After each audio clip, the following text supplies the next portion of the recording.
Bonjour et bienvenue pour cette nouvelle séquence des paroles de la vie éternelle avec Marc Joseph. Nous sommes aujourd'hui le 26 mai 2023 et je suis revenu encore pour te rappeler que Jésus-Christ est avec toi, selon sa promesse. Il a dit, je suis avec toi tous les jours jusqu'à la fin du monde. Donc le monde existe autour de nous. Si tu regardes, tu vois que le monde est là. Sache que Jésus est avec toi. C'est le point de repère que Jésus nous a donné. Comme j'ai dit hier, quand le monde ne sera plus, je ne serai plus avec toi dans ce monde, mais toi, tu seras avec lui dans son royaume. Que son Seigneur soit béni. Souviens-toi et n'oublie pas que Jésus-Christ est avec toi tous les jours jusqu'à la fin du monde. Donc, pas de panique dans la vie. Garde en toi la paix qui te procure la présence de Jésus-Christ qui demeure toujours avec toi. Nous allons continuer notre lecture. Nous étions sous ces récits de cet homme chef de synagogue nommé Jairus qui est venu vers Jésus. Et les textes nous disent, cet homme étant à bout, étant à l'extrémité, comme il l'a dit, il a demandé le secours de Jésus.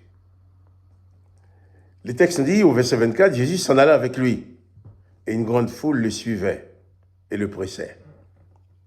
Quand tu adresses une telle prière, une telle demande à Jésus-Christ, dans son amour, dans sa grâce, il ne peut que te répondre. Cet homme était un chef de synagogue, il faisait partie des gens qui, normalement, s'opposaient au ministère de Jésus-Christ en Israël. Mais il est venu. Jésus, tout de suite, n'a pas hésité d'aller avec lui. Mais ce qui se passe, c'est qu'il y a plein de gens autour de Jésus. Il y a beaucoup de gens qui ont des besoins. Il n'y avait pas que cet homme qui avait des besoins.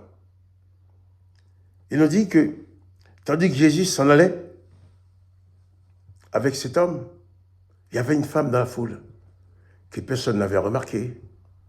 C'était une femme ordinaire, peut-être assez faiblarde, assez frêle, assez malade, parce que cette femme avait une maladie, une perte de sang depuis 12 ans. Donc j'imagine qu'elle était certainement en état de faiblesse. Cette femme qui avance dans la foule, tout simplement. J'imagine que cette femme essayait de frayer un chemin entre les gens, parce que son objectif était seulement de toucher la robe de Jésus. Elle ne se jugeait pas digne d'aller même vers Jésus pour lui adresser la demande. Elle se disait seulement, si je parviens à toucher sa robe, je serai guéri. Et cette femme va aller dans la foule, elle va réussir à toucher la robe de Jésus. La foule pressait Jésus, comme lui disaient ses disciples. Quand Jésus a dit, quelqu'un m'a touché, les disciples lui dirent, mais Seigneur, il y a plein de gens autour de toi. Comment tu me dis quelqu'un t'a touché? Tout le monde te touche? Non. Il y a quelqu'un qui l'a touché d'une façon particulière. C'est cette femme. Les gens, peut-être, touchaient Jésus en passant à côté. Bon, oui, dans la foule, on le touche. Mais cette femme l'a touché pour être guérie. Elle avait un objectif. Elle avait la foi. Elle savait, elle disait dans son cœur, je vais seulement toucher sa robe pour être guérie.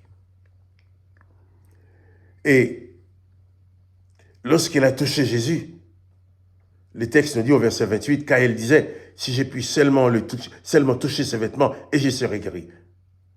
Au même instant, verset 29, Marc 5, verset 29, au même instant, la perte du sang s'arrêta. Et elle sentit dans son corps qu'elle était guérie de son mal. Quand Jésus va dire qui m'a touché, le texte nous dit aussi que cette femme va s'approcher de Jésus, tandis que ses disciples lui dire, mais tu vois la foule qui te presse et tu dis qui m'a touché. Et Jésus regarda autour de lui pour voir celle qui avait fait cela, puisque Jésus savait que la femme l'avait touché. La femme effrayée et tremblante, sachant ce qui s'était passé en elle, vint se jeter aux pieds de Jésus et lui dire toute la vérité. J'imagine cette femme qui dit, Seigneur, oui, c'est moi qui ai touché ta robe, parce que je suis malade depuis longtemps, je souffre, j'ai du mal je n'arrive pas à m'en sortir. Tous les médecins que j'ai rencontrés n'ont rien pu faire pour moi. Mais je me disais, si j'arrive à toucher ta robe, j'y serai guéri. Alors c'est moi qui ai touché ta robe. Elle dit toute la vérité à Jésus-Christ. Mais Jésus lui dit, ma fille, ta foi t'a sauvée, va en paix et sois guéri de ton mal. Va en paix et sois guéri de ton mal. Ta foi t'a sauvé. Ta foi t'a sauvé.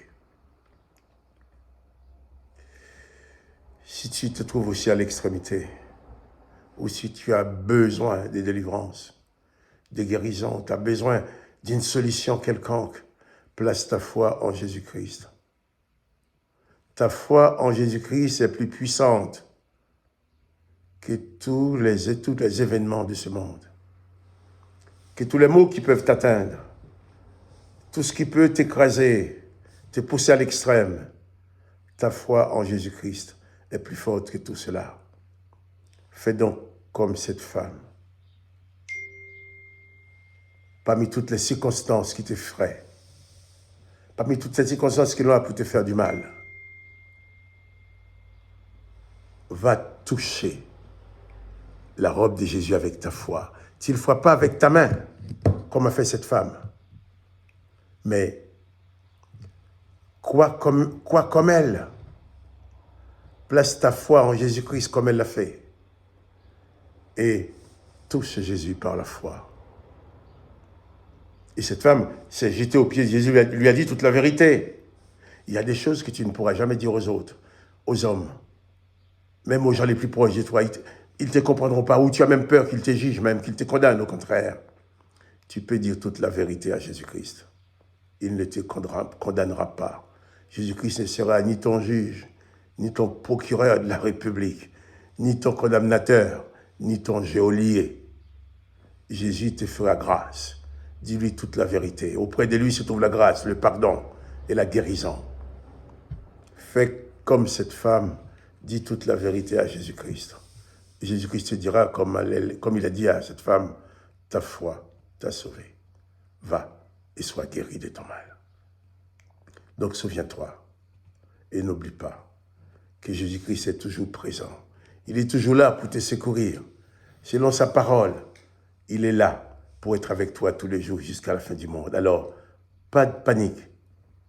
Place ta foi en Jésus-Christ et sois sauvé de toutes les situations qui t'accablent. Et que le nom de Jésus-Christ soit béni dans ta vie et tu auras témoigné de tout ce qu'il aura fait pour toi. Que le nom de Jésus soit béni. Que toi aussi tu sois béni. Quant à moi, Marc-Joseph, je te dis, eh bien, à demain pour une autre séquence de